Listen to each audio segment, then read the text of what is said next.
Nous allons étudier le daf Ain Het dans Masechet Kiddushin. Reprenons 12 lignes à la fin du daf. Ain Zain Amud Bet Amale Rav Papa le Abaye. Question de Rav Papa Abaye. Israël Abalachoto. Un Israël qui a une relation interdite avec sa sœur. Zona Mashvela. Il la rend Zona, puisqu'une femme qui a une relation avec un homme qui lui est interdit devient Zona, donc interdit au Kohanim à cause du digne de Zona. Chalala Mashvela. Olom Mashvela. Question maintenant de Rav Papa. Est-ce qu'elle apprend aussi un din de Khalala, est-ce qu'elle sera aussi interdite au Kohen en tant que Khalala? Miamrinan, est-ce qu'on fait un Kalvachomer? Kalvachomer, mais Chayev Elavin, de Chayev Elavin. Si déjà, lorsqu'un Kohen a une relation avec une femme qui lui est interdite à cause de la Keuna, qui n'est interdite que par un lave, un interdit négatif, déjà ça la rend Khalala. Est-ce que là, lorsque l'interdit est un sur Karet, est-ce que ce serait pas fortiori? Avia Khalala, mais Chayev Ekritout, Lokoshetet, Lokosheken. Est-ce que quand c'est Chayev Karet, ça devrait pas être a fortiori? Un din de Khalala, Odinma ou peut-être, En Khalala, mais sur Keona ou peut-être qu'on ne peut pas faire le Kalvachomer.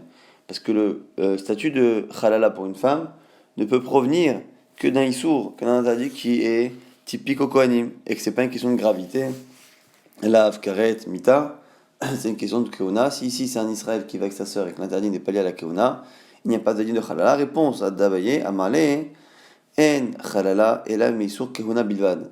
C'est la deuxième possibilité qui est la bonne, c'est-à-dire qu'effectivement, le din de Khalala ne peut provenir que d'un Issur Keuna. Et Rava va se demander pourquoi. Amar Rava.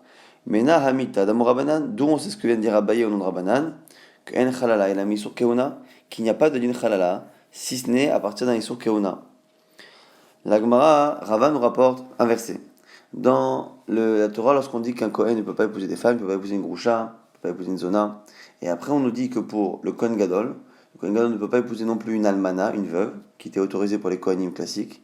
Mais on rajoute également qu'il ne peut pas épouser une Groucha, une divorcée, et une Zona. Et ça, a priori, c'est évident, parce qu'un Kohen Gadol est aussi un Kohen.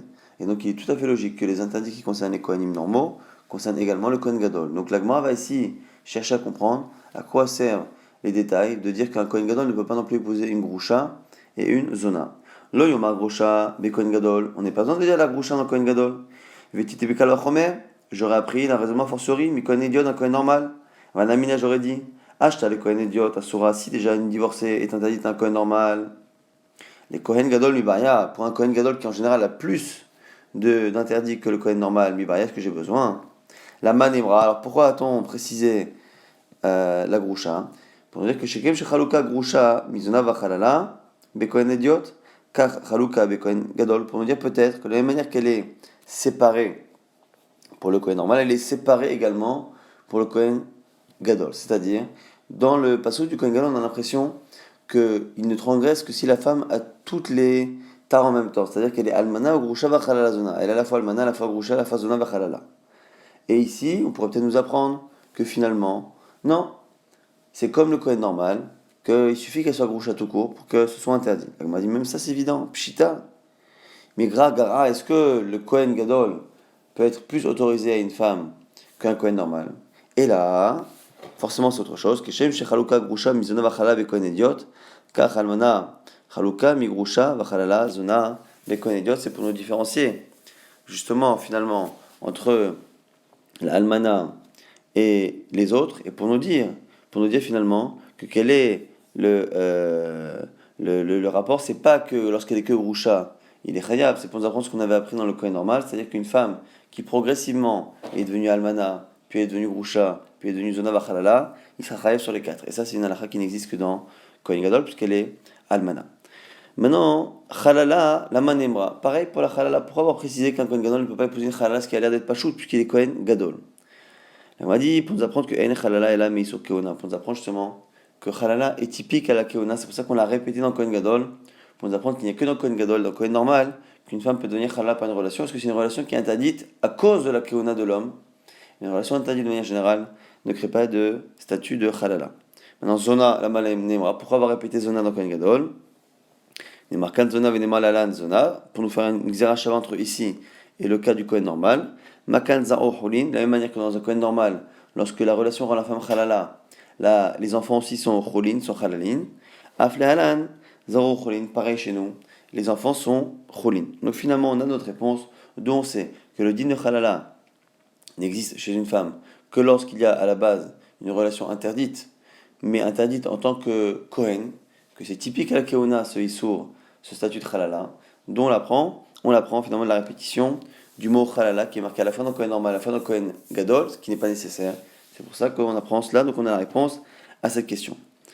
Conséquence halachique de cela, Amar Ravashi, Ravashi nous dit, Ilkar, c'est pourquoi Kohen Abalachoto, un Kohen qui a une relation avec sa sœur, à ce moment-là, Zona Mashvela, il la rend Zona, puisque cette relation n'est interdite pas en tant que Kohen, en tant qu'Israël normal.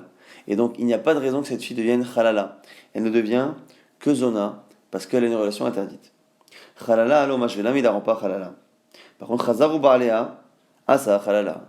Maintenant que il a une première fois une relation avec elle, elle était déjà interdite en tant que sœur, mais elle est devenue en même temps Zona. Maintenant qu'elle est Zona, si une seconde fois il a une intimité avec elle, cette fois-là il a une intimité avec une femme qui est en même temps sa sœur, et en même temps une Zona. Et comme il a un interdit en tant que Kohen d'avoir une relation avec une Zona, cet interdit qu'elle va faire avec lui, et qui est également lié à la Keuna, qui est donc Zona, va maintenant faire en sorte qu'elle va se créer un autre interdit, un troisième interdit, qui est un second interdit lié à la Keuna, qui va être halal, deviendra halala par cette deuxième relation. C'est la conséquence du limoud que Abaye et Rava viennent de faire. Marav Yehuda, Kohen Gadol, Be'almana, Lokeshnaim. Maintenant, on nous dit Rav Yehuda qu'un Kohen Gadol qui a une relation avec une almana, il est Lokeshnaim. Il devra être sanctionné et frappé pour deux interdits. Premier, Mishum Loikar, l'interdit d'épouser et d'avoir une relation avec cette femme-là. Ve'achat, et le deuxième, Mishum Loihalel. Parce que c'est marqué au passage que lorsqu'il fera ça, il va profaner.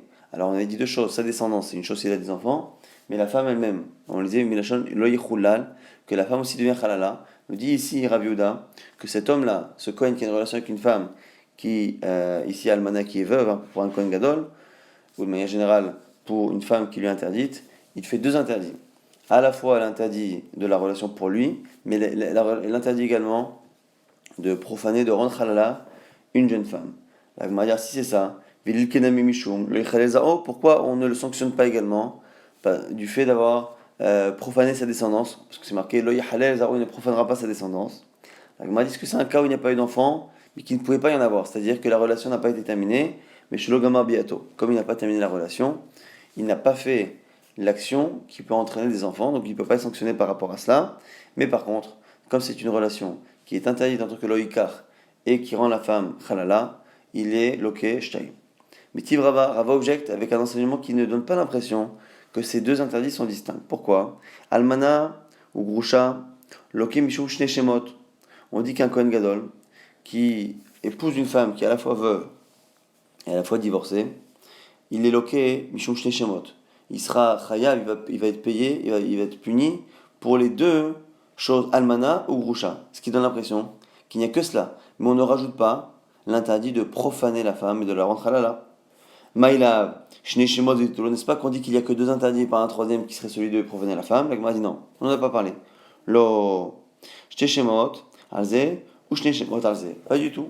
On dit finalement que dans le cas d'almana ou grusha, elle est alpha almana ou grusha, il va à chaque fois, pour chacun des deux interdits, il va être puni deux fois. Pour l'almana, il va être puni parce que cet almana, loïkar, il n'aurait pas dû avoir une relation, et loïchalel, il n'aurait pas dû la profaner. Et pareil, pour le côté grusha que cette femme a, il va être à la fois sur loïkar, et pas sur loïchalel, mais c'est pas mentionné parce qu'ici on voulait juste nous dire que finalement, une même femme pourra avoir deux interdits de almana ou grusha qui étaient distincts.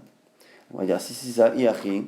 Et masefa, je comprends plus la fin de l'enseignement qui dit que Grusha ou Chalutza, et no chayav elachat, lorsque la femme elle est Grusha, elle est divorcée, et Chalutza, et qu'une fois elle a reçu la Chalitza pour la libérer de la mitzvah de Yiboum, si elle a perdu son mari sans enfant et qu'elle devait faire Yiboum, et qu'on l'a fait Chalitza, à ce moment-là il n'est loqué que une fois. Et no chayav elachat ou l'olam shne shemot, pareil, il est loqué sur un des deux interdits, parce que Minatora, il n'y a qu'un des deux qui est interdit, c'est la divorcée et pas la Chalutza, qui n'est interdit que des Rabbanan, donc il n'y a pas la même sanction. Il n'est interdit que pour Grusha Minatora, et sur Grusha, il y aura deux interdits, c'est-à-dire Grusha Loïkar, fallait pas la prendre, et Grusha Loïchalef, fallait pas la profaner. Maintenant, au passage, Agma fait une aparté, dont c'est que Chalutza, cette femme qui a été dispensée du Hiboum par la cérémonie de la Chalitza, dont c'est que finalement c'est pas minator, c'est midarabanan, chalutza midarabanan, va tania pourtant c'est une braïta qui dit que veisha grusha meisha loikach, ou eni la grusha, j'aurais pu penser que dans le passage on ne parle que de la grusha, que de la divorcée. Chalutza minaï, d'où sait-on dans le verset a priori que la chalutza également, Tamulama la Torah l'a dit, veisha. Le fait d'avoir répété, et une femme. C'est quoi une femme? C'est qu'il y a un autre type de femme qui ressemble à une divorcée, qui est interdite, ce serait la chalutza, ce qui donne l'impression que c'est marqué dans le verset, que la chalutza est interdite, donc du coup ça devrait être minatora à la fois grusha chalutza, donc elle devrait être loquée sur les deux interdits, et à chaque fois deux fois, mishum lo yihalel, lo yikar, la Gemara dit non, c'est midarabanan en fait.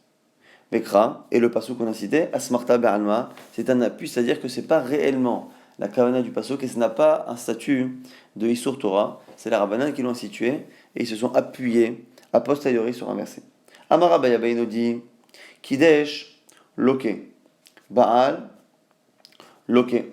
Celui qui a justement, c'est un comme on a dit justement qu'il y a deux interdits, à la fois Loïkach, à la fois Loïchalel. Ici, on va enchaîner sur une marloquette. Selon Abaye, comme lorsque l'homme a épousé, a une relation avec cette femme, il est loqué deux fois. Pour lui, ce sont deux interdits différents à la fois dans la punition et à la fois différents dans le temps et dans le moment où ils sont transgressés. Donc pour lui, à partir du moment où il a fait les kiddushin, il a épousé la femme sans la toucher, loqué. Il est déjà chayav de malkout. Maintenant, Baal, lorsqu'il a après une relation, loqué, c'est encore autre chose. Kidesh loqué mishum loikar, lorsqu'il a fait les kiddushin, il est chayav de loikar. Baal, lorsqu'il a la relation, loke mishum lo yechalel, ça c'est Abaye qui déduit de manière claire ce qu'on vient d'enseigner. Rava dit non. Amar, Baal loke, lo Baal et no loke. Même les kiddushin selon Rava ne permettent pas de le sanctionner tant qu'il n'a pas eu la relation. Pourquoi? Parce que c'est marqué mishum dirsi lo yikach lo yechalel, matam lo yikach mishum lo yechalel. Le fait qu'on enchaîne dans la Torah, le fait l'interdit de l'épouser et l'interdit de la profaner, c'est pour nous dire que finalement le vrai problème de l'épouser, c'est de profaner cette femme par une relation qui est interdite. Et donc du coup, ici, nous apprend Rava que réellement, même si à la fin on est loqué sur deux, le premier, les kiddushin, tout seul, ne permettent pas de sanctionner la personne. Abaye, alors Gamara nous dit que Modé Abaye, que Abaye tout de même est d'accord dans un cas, mais Machazer Grouchato, lorsque la Torah interdit à un homme de réépouser sa première femme, si entre-temps cette femme s'est mariée à un autre homme, lui il est d'accord que dans ce cas-là, même si c'est marqué là-bas qu'il ne faut pas la réépouser, il est d'accord que chez Im Kidesh Velo Baal, que si il n'a fait que les kiddushin, mais qu'il n'y a pas eu d'intimité, et noloké, il n'y a pas de malkout. Pourquoi est-ce que c'est marqué? L'écarta, tu ne pourras pas la prendre, la réépouser, liot loleisha pour que ça devienne sa femme, amachamana halika, pour nous dire que finalement, il n'y a pas que le mariage qui est interdit, c'est le fait de la marier, et en même temps, de la prendre pour femme, c'est-à-dire avoir une intimité, ce sont les deux choses, et on verra que tout le monde est d'accord qu'on ne peut pas se passer de l'un ni de l'autre. Et Rava lui-même, Modé Rava avec Kohen Gadol, qui est d'accord pour le Kohen Gadol, Be'alman avec une veuve, She'im Baal Velo Kidesh, Sheloke, que s'il n'y a qu'une relation sans Kiddushin, il est tout de même loqué. Velo Yichalel Za'o Be'amav, Amar Hamana, Vareo Hillel. Car l'essentiel là-bas pour le Kohen Gadol, c'est le fait d'être Mehalel, et que même si là-bas il n'y a pas de mariage, ça ne pose pas de problème. C'est un problème. Ou tout le monde est d'accord, comme on dit justement, Machazer Grouchato dans le cas où il réépouse sa première femme, qui est interdite, que s'il n'y a qu'une intimité sans relation, qu'il n'y a pas de malkout, derrière l'ikouchin asra Torah, parce que là-bas aussi, on demande à la fois le mariage, à la fois la relation. Donc finalement, pour quelqu'un qui réépouse sa première femme qui lui interdite, il faut à la fois un mariage et à la fois une intimité pour que la personne soit chayav. Et dans le cas du Kohen Gadol, on est d'accord ici que le Kohen Gadol pour l'almana, à partir du moment où il y a une intimité, c'est interdit. Maintenant, Rabbi Yehuda Omer, Bat Ger Zachar Kebat Chala, on a dit dans la Mishnah, que Rabbi Yehuda pensait que tant que le père est guerre, est converti, l'enfant, la fille aussi, garde ce statut-là et ne peut pas épouser un Kohen. Tanya Rabbi Yehuda Omer, une braïta qui répète ce que dit Rabbi Yehuda. Bat Ger Zachar Kebat Halal Zachar. Donc du coup, que la fille d'un converti, c'est comme la fille d'un halal. Et donc, elle est halal elle-même. Va dire Noten, c'est logique. Pourquoi? Ma halal sheba metipak shera. Si déjà un halal, qui est finalement quoi? Qui est le descendant d'un Kohen qui a fauté, un Kohen qui a épousé une femme qui ne lui était pas permise. Il a rendu ses garçons halalim. Donc ce halal-là, il vient finalement d'un père qui est kasher. Le père est kasher, la mère est kasher, kshera. Et pourtant, il est halal et il transmet la halalout à sa fille. À ce moment-là, Et Bito Psula, sa fille Psula, Ger Sheba Mitibas Psula, si déjà un converti qui vient à la base de parents qui eux-mêmes sont psulim, complètement pour l'armée Israël, et Nodin, chez Bito Psula, a fortiori que sa fille sera psula. Donc pour l'instant, on essaie de faire une sorte de kalvachomer à partir du moment où on regarde la personne qui transmet la chalout à sa fille, quelle est l'origine et le rapport qu'il a lui-même avec un psoul, avec un interdit dans l'armée Israël. Un il est guerre, l'autre il est halal. La Gemara dit non, tu ne peux pas prouver ça. Pourquoi? Parce que c'est vrai que le guerre a un rapport avec le psoul qui est plus fort du fait que ses parents eux-mêmes étaient psoulim, mais d'un autre côté, ce qui était non-juif. Mais le halal, il a aussi une tare que n'a pas le guerre, c'est que le guerre, il est né de deux parents non-juifs qui n'ont pas fait d'interdit, alors que halal, il provient de deux personnes qui sont kshérim, qui sont Israël par eux-mêmes, mais lui-même, il provient d'une relation qui n'aurait pas dû avoir lieu. Et donc du coup, c'est la raison pour laquelle on ne peut pas finalement faire kalvachomer et dire que finalement un est plus kasher ou pasoul que l'autre. La Gemara repousse dit Kohen Gadol Balman Yochiach. Je vais te prouver que finalement le rapport avec la halalout et le fait de donner la halalout à sa fille n'est pas lié au fait de venir d'une avera. Pourquoi? Kohen Gadol Balman Yochiach. Le Kohen Gadol, qui a une relation avec une almana, il peut te prouver. Pourquoi? She'en Sirato Bar Avera ou Bito Psula. Le Kohen Gadol, évidemment que lui-même ne provient pas d'une relation interdite. Et pourtant, il transmet la halalout à sa fille. Il m'a dit, mais si là-bas c'est spécial. Malé Kohen Gadol, Balmana, Sheken Biato Bavera, mais là-bas c'est parce que la relation elle-même qu'il a, et qui est à l'origine de sa fille, fait que c'est une avera. Donc du coup là-bas, tu ne peux pas non plus me dire cela. Il m'a dit, Halal Yochiach. Mais je vais te prouver que c'est pas non plus la relation qui fait ça. Parce que le halal, celui qui est halal et qui est descendant d'un Kohen qui a fauté, il va te prouver que c'est pas la relation qui fait que. Donc du coup, Chazaradin, la logique revient, et l'oreisé qui est réisé, et c'est ni l'un ni l'autre, et donc c'est Atzad Hashavé Shebab, c'est-à-dire que finalement, on a voulu nous dire que peut-être que ce qui faisait qu'une fille était halala, c'est le fait que la relation qui est à l'origine de la fille soit interdite. Comme c'est le cas pour le halal par exemple, ou le Kohen Gadol avec une almana. Alors maintenant, c'est pas une preuve. Pourquoi? Parce que le halal, il n'est que descendant d'un Kohen, il se marie avec une Israël, et pourtant il rend sa fille halala. Donc tu vois bien qu'on peut très bien transmettre la halalout à sa fille sans que la relation qui est à l'origine de la fille soit interdite. C'est pas ça qui provoque. Et ne me dis pas non plus que c'est le fait d'être né dans une avera qui fait que, parce que tu vois bien que le Kohen Gadol, il est entièrement caché, il ne provient pas d'une avera, et pourtant, lorsqu'il a une relation avec une femme qui lui est interdite, il crée une halala, et donc tu vois bien que c'est ni le fait que le père lui-même provienne d'un interdit, ni le fait que la fille provienne d'un interdit, c'est ni l'un ni l'autre qui a l'air d'être le seul agent qui provoque que la fille soit halala. Donc du coup, c'est quoi? Atzad Hasheshabam, c'est forcément quelque chose qui est en commun entre les deux, et donc qui est ni l'un ni l'autre de ce qu'on a cité. Puisqu'on voit très bien qu'entre halal et Kohen Gadol, il n'y a pas, les choses qu'on a citées n'étaient pas des points communs. Chez Eno Berov Kahal, qui sont pas, il ne font pas partie de la majorité du Kahal. C'est-à-dire que soit il a fait une relation interdite, soit qu'il vient d'une relation interdite comme le halal, et aussi également parce que les deux proviennent de Kohanim au final, qui sont à l'extérieur du Ham Israël, que ce soit le Kohen Gadol ou que ce soit le halal. Afania Aviet Guerre, donc du coup je veux dire c'est pareil pour le guerre.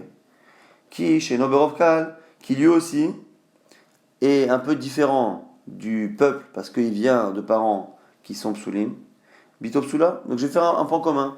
Je vois déjà que le Kohen Gadol, qui a une relation avec une femme qui l'interdite, ou un halal, qui a une relation autorisée avec une Israël, qui sont les deux à part du Ham Israël, donnent des enfants psoulim. Pareil pour le guet. La Gemara objecte. Mais la tzad hashavish shebahem, sheken yesh bahem tzad avera. Il dit mais tu peux pas comparer.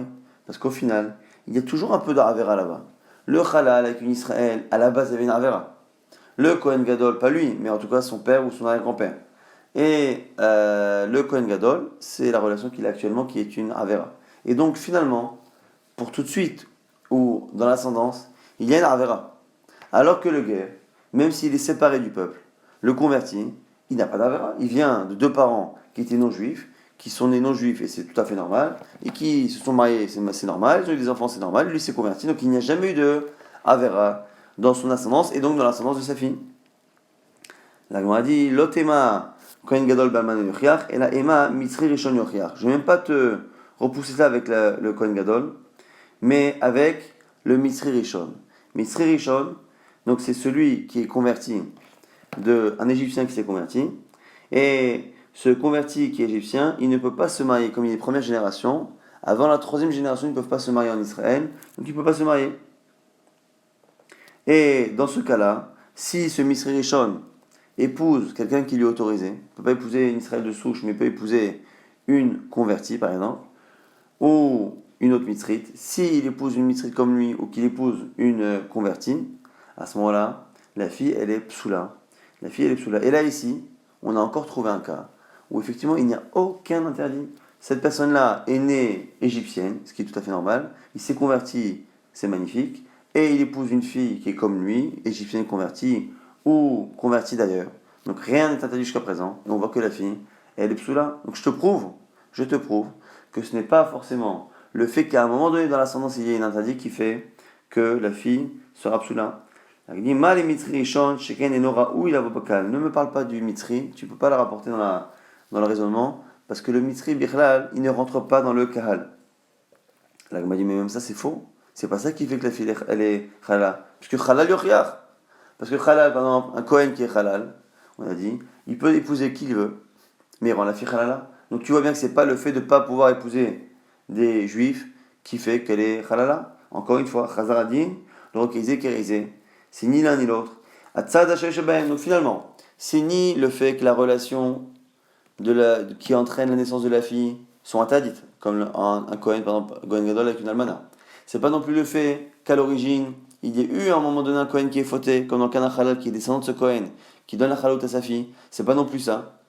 Et c'est pas non plus le fait que la personne qui est le père de cette fille ne puisse pas se marier avec une partie du Kahal qui fait que la fille est halala, puisque finalement dans les trois cas cités, qui est le Halal, le Kohen Gadol et le Mitzri Rishon, on a chez chacun une particularité qui n'existe pas chez l'autre, qui nous prouve finalement que c'est ni le fait d'être interdit à la majorité du peuple, ni le fait que la relation soit interdite, ni le fait qu'à l'origine, cette personne, le père, provienne d'une relation interdite, c'est ni l'un, ni l'autre qui finalement fait que cette fille va être halala. Alors c'est quoi Chez Nan Berov Kahal, qui sont particuliers finalement, tous ces cas-là, on va rentrer aussi le guerre Mitzri, le converti égyptien dedans, c'est que finalement, ils sont à part, soit parce qu'ils proviennent d'un interdit, soit parce qu'ils font une relation interdite, soit parce qu'ils ne peuvent pas, ils sont interdits à épouser une partie du Kahal. Ou Bito Psula, Afaniavi est à guerre. Chez Eno, Berov Kahal, ou Bito Psula, donc je peux inclure le guerre finalement. Ils ont tous un point commun finalement, c'est qu'ils sont un peu à part, soit à cause de la relation qu'ils sont en train de faire, soit à cause de la relation qui est à l'origine de leur existence, soit à cause du fait qu'ils ne puissent pas épouser tout le monde. Pareil pour le guerre. La Gemara repousse et dit Mal atzad achavé shebahem, sheken poslim beviatam. Tu ne peux pas parce que ils ont quelque chose de particulier, c'est qu'ils sont poslim beviatan. Ces gens-là, la relation qu'ils ont rend la femme elle-même psoula. On ne parle plus des enfants, avant même les enfants. Là, on parlait de la fille, parce que la fille elle est psoula, elle est halala. Maintenant, est-ce que la femme d'abord, elle est psoula? Dans tous ces cas, oui. Le Kohen Gadol, avec une almana, il la rend halala. Lorsque un halal épouse une femme, il la rend halala. Et lorsque le mitzri a une relation avec une femme, il la rend également halala. Et chez nous, dans le guerre, c'est pas le cas. Donc comme c'est pas le cas, c'est pour ça qu'on ne peut pas finalement apprendre avec ce matzad à Shaveh Shebahem. Et la Gemara nous dit Rabbi Yehuda du coup, qui pense que la fille d'un guerre, elle est sous la keona, il pense quoi? Il pense que le Ganami possède Beviato. Il pense que le guerre, il peut, lorsqu'il a une relation avec une femme, il la rend halala pour les Kohanim. Donc comme il pense qu'elle est halal à Kohanim, il peut faire le limoud entre halal, Kohen Gadol et Mgia Mitzri et inclure, du coup dire voilà, ces trois-là ont un point commun avec le guerre, c'est que finalement ils sont à l'écart du peuple et également, dans tous les cas, ils rendent une femme psoula par leur relation, donc leur fille sera tralala, guerre nami pasel beviato, ou maïtela be ma'atzad, mais haïdina, et donc du coup il l'apprend avec le ma'atzad, le limoud qu'on vient d'apprendre, donc finalement c'est ça la marloquette, Rabbi Yehuda et Rabbanan. Maintenant Rabbi Eliezer ben Yaakov Omer, Rabbi Eliezer ben Yaakov disait que à partir du moment où le père ou la mère est juive, c'est bon. Tanya, maintenant, Rabbi Shimon Bar Yochai Omer disait Gioret Pruta Mibat Shalosh Shanim, une convertie qui a moins de 3 ans, 3 ans et un jour, Kshara la Keuna. Elle est Kshara la Keuna parce que lui pense que tout le problème d'une Gioret, d'une convertie, c'est qu'elle a dû avoir avant sa conversion une relation avec un non-juif, et c'est ça qui l'interdit à la Keuna. Or, une relation avec un enfant de moins de 3 ans n'est pas comptabilisée par la Torah, et donc c'est la raison pour laquelle, si elle s'est convertie avant l'âge de 3 ans par sa mère, il n'y a pas d'interdit de Keuna. Chez comme c'est marqué, Vechol Ataf Ban Nashim, et Chayou Lachem, c'est marqué, lorsqu'on a fait la guerre, c'est marqué que Kol Ataf Ban Nashim, toutes les jeunes femmes, ou Mishka Zachar, qui n'ont pas connu de relation avec un homme, et Chayou Lachem, vous pouvez les faire vivre pour vous, et qui n'ont pas connu de relation avec un homme, c'est qui n'ont pas pu connaître. Et donc c'est moins de 3 ans. Valo, Pinhas Ayamahem, et nous dit la Gemara, mais attends, mais il y avait Pinhas parmi eux qui était Cohen. Donc comment c'est possible que l'on dise que ces femmes-là sont autorisées? Forcément, c'est parce que les filles de moins de 3 ans, même converties, sont autorisées. Vera Banan, comment ils comprennent ce passage? Achayou Lachem, la Avadim et l'Ishfachot, quand on dit que vous les laisserez en vie, vous les laisserez en vie pour les faire travailler, ça vous pourrez les garder comme travailleurs chez vous, mais pas pour se marier. La Gemara nous dit, Vechulan, maintenant toute la marloquette, on a vu qu'il y avait plusieurs avis finalement sur les femmes converties, autorisées plus ou moins au Kohen. Certains pensent que tant que le père est guerre, ça pose un problème, donc il faut que les deux parents soient Israël. Il y a certains qui pensent qu'il suffit qu'il y en ait un des deux qui soit Israël. Il y en a qui disent que même si les deux sont guérim, à partir du moment où l'enfant est né directement juif, c'est bon. Et certains pensent que même si la personne est née non juive mais qu'elle s'est convertie avant 3 ans, c'est bon, c'est l'avis de Rabbi Shimon Bar Yochai. Et Chulam, et tout le monde mikra echad darshu. Ils déduisent leurs avis différents du même verset. Almana Gouchalo Ikru, la Hem le Nashim Pasuna Yecheskel, une veuve, une divorcée, donc au Bana Kohen Gadol, une divorcée, le Ikulaim les Nashim ne prendront pas pour femme, Kim Betulot Misera Bet Israël, seulement des filles vierges, Misera Bet Israël, d'une descendance de la maison d'Israël. Rabbi Yehuda, ça va Adeit Kol Zeram Israël. Lui dit c'est quoi la descendance d'Israël? C'est que toute l'ascendance de la fille vient d'Israël, donc les deux parents. Rabbi Eliezer ben Yaakov, ça va. Eliezer ben Yaakov dit non, ça va Misera. C'est quoi Misera? De l'ascendance, c'est que même si une partie de l'ascendance est Israël, Philo Mixtat Zera, donc le père ou la mère. Rabbi Yossé, ça va. Mishin Israël, Israël, Rabbi Yossé, il pense que non, c'est quoi Zera? C'est tant qu'une Israël ou tant qu'elle a été conçue en tant que juive, et donc même si ses deux parents sont convertis, elle est née conçue en tant que juive, donc elle est Kshera la Keuna. Rabbi Shimon Bar Yochai, ça va, lui pense, Shin Israël ou Betula Israël, c'est pas la naissance, la conception de la fille qu'elles ont d'être Israël, c'est là simplement la conception de son hymen. Et c'est à 3 ans, nous dit la Torah, que la fille commence à avoir cette partie du corps qui se forme, et tant que cette partie du corps est conçue en étant juive, même si elle est née elle-même non juive, mais qu'avant 3 ans elle a eu cette conversion, à ce moment-là cela fonctionne. Donc on apprend ici que les 4 avis se retrouvent dans ce verset. Amar le Rav Nachman, le Rav Nachman Rava, Haikra, Recha Bekohen Gadol, Sefa Bekohen Idiot. On ne comprend pas ce verset. Le verset qu'on vient de citer, qui dit qu'ils ne prendront pas de veuves ni de divorcés, mais que des vierges, ça s'adresse ici au Kohen Gadol. Le problème c'est que la fin du verset a l'air finalement de parler des Kohanim normaux. Donc la Gemara s'étonne, c'est marqué Ve'almana ti almana mi Kohen yikahu. Mais une veuve, ils pourront la prendre. Alors comment un verset peut commencer par interdire puis autoriser? Donc ça veut dire que le début du verset parle d'un Kohen Gadol, et après d'un Kohen Idiot, mais c'est bizarre. Et c'est pas Kohen Idiot. Amalé lui a répondu, En, il a dit effectivement. Il dit Vekatav Krachi, il lui répond maintenant, et quoi, c'est une manière d'écrire un verset? Depuis quand un verset comme ça passe d'un sujet à l'autre? Amalé in, oui, je vais te prouver que la Torah parle comme ça. Dirti, c'est marqué dans Shmuel, au sujet justement du texte qui va introduire la première prophétie de Shmuel, qui était en train de servir à Elia Cohen, et qui Elia Cohen lui-même était en train de terminer sa vie, et qui commençait à avoir justement sa prophétie qui était en train de disparaître. On dit Vener Elohim Terem Yirbe, et avant que la lumière divine s'éteigne, c'est une allusion également au fait que c'était justement la prophétie de Haïli qui disparaissait, où Shmuel Shochev, et Shmuel est allongé, Be'echal Hashem, dans le Echal du Beit Hamikdash, du Mishkan en tout cas de Shiloh. La Gemara dit, Valo, c'est pas possible de lire comme ça le verset. En yeshiva ba'azara, et là le Machavet David Bilvad. On ne peut pas s'asseoir et encore moins s'allonger dans le Echal si on n'est pas descendant de la royauté de David, c'est une halakha. Et là, comme on comprend, Ner Elohim terem yichbebech al Hashem. La fin du verset doit se coller avec le début. Avant que la lumière divine ne s'éteigne dans le Echal, et à ce moment-là, on lit où Shmuel Shochev.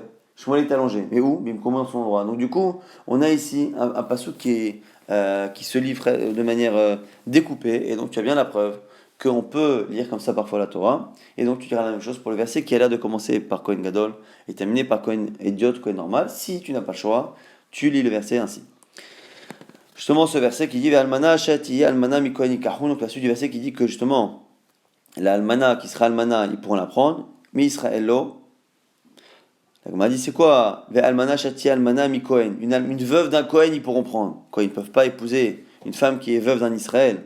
Achikama mi Kohen nikahun mi she'ar Kohanim mikru. C'est pour nous dire finalement que même qui est concerné par cet interdit, c'est mi Kohen. Certains parmi les Kohanim, donc mi she'ar Kohanim, qui est concerné par l'interdit justement d'épouser autre chose qu'une almana. Tanya Namiachi, il y a une braïta qui confirme cette lecture-là. C'est une partie des Kohanim, donc le Kohen Gadol, qui sera concerné par l'obligation de prendre cette almana, l'interdit de prendre l'almana. Rav Yehuda, Rav Yehuda nous dit, Minam misi'in la kehuna, ikru.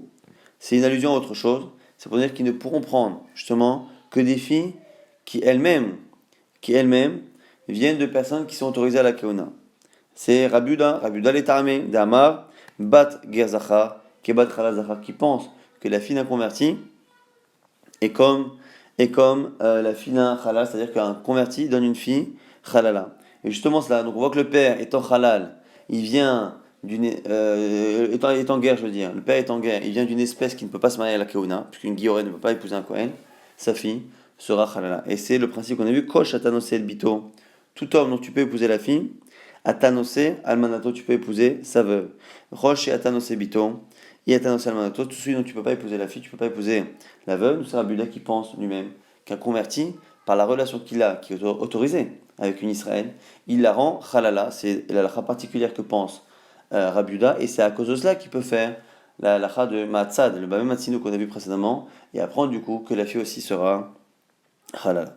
Rabbi Yossi Omer, Af, Ger, Shenasa, Gioret.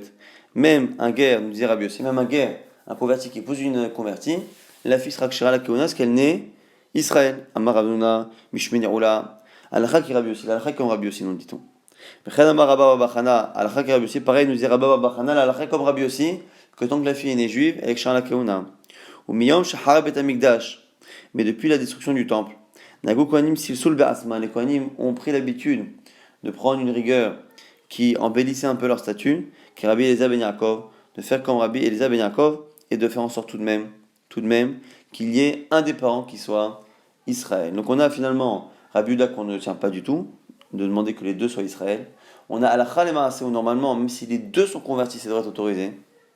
Mais les Kohanim ont pris une rigueur sur eux de demander à ce qu'au moins un des deux parents soit Israël. Amar Nachman Amaliuna, que Una lui a dit, Balim Maler, si le Kohen te demande avant quel converti peut épouser, quel descendant converti, Morimlo qui Rabbi Eliezer ben Yaakov. On dit comme Rabbi Eliezer ben Yaakov de prendre au moins une fille dont un des deux parents est Israël.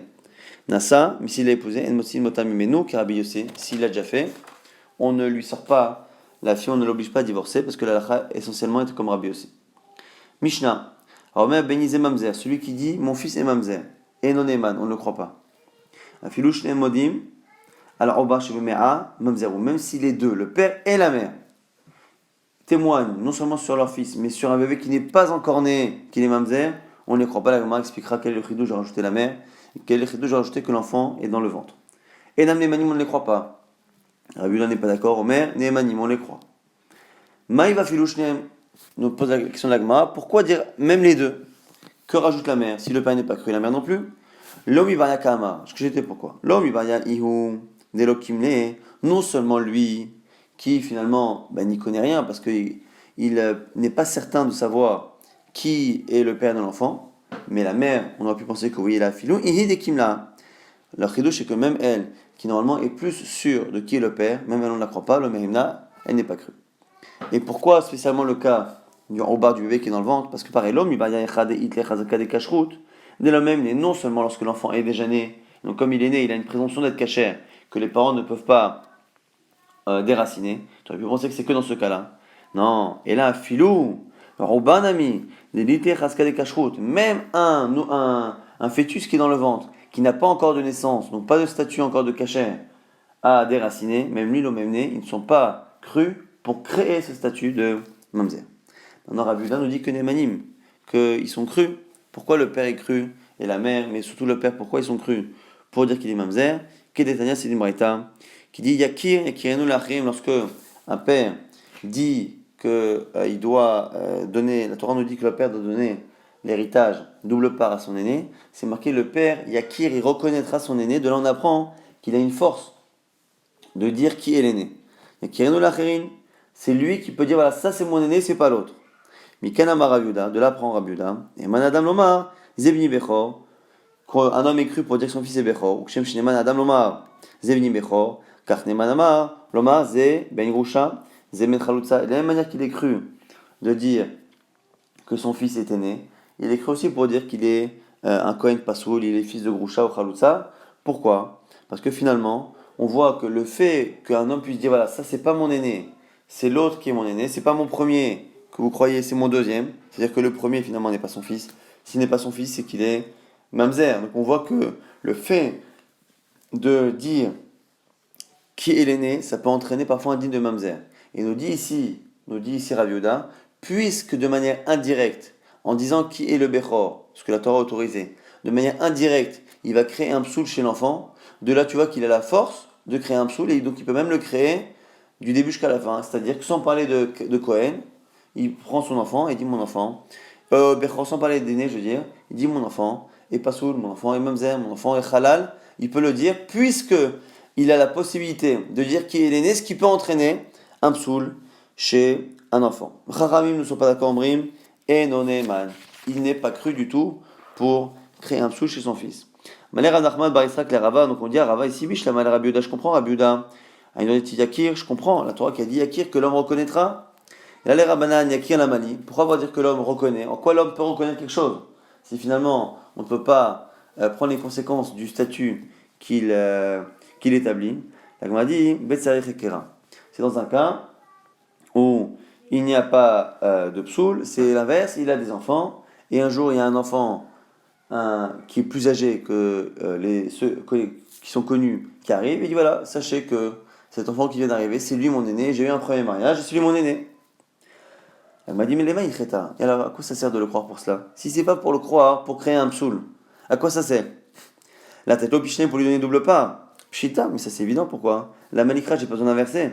Pourquoi? Migo de Evaya, mitvale matana, milo yavele. Puisque dans tous les cas, un homme peut donner de son vivant, il peut donner tout l'argent qu'il veut, à qui il veut, donc il a qu'à donner la double part à cet enfant de son vivant. Elle m'a dit, c'est pour lui donner aussi les biens qu'il va gagner après. Là, il le nomme Bechor, en disant qu'il est Bechor, même lorsque demain, après-demain, il va gagner de l'argent, toutes les doubles parts iront directement à lui. Il m'a dit, mais il y a un avis qui n'a même pas besoin de ça. Ou le Rabbi Meir d'Amar, la dame Makne Davar Shelo Bal Olam, et qui a la malice selon Rabbi Meir qui pense qu'on peut faire acquérir quelque chose avant même que ça arrive, cet homme peut très bien dire, voilà, sans même regarder la Torah qui me permet de dire qui est mon aîné, je peux très bien dire, voilà, que cet homme qui est là, comme je pense que c'est mon aîné, je lui donne double part dans tout ce que j'ai maintenant et dans tout ce que je vais posséder. Et donc j'aurais pas besoin de dire Yakir. Donc selon ceux qui pensent que Yakir, Rabbanan qui pense que Yakir, c'est pas pour donner un statut à l'enfant et donc éventuellement créer des dignes de Mamzerut ou de Halalout. Si c'est pas pour ça, puisque ça sert à rien au niveau de la cache-route, et d'un autre côté, par rapport à l'argent, ça sert à rien sur le Rabbi Meir, parce que dans tous les cas, on peut lui donner ce qu'il a et ce qu'il va recevoir.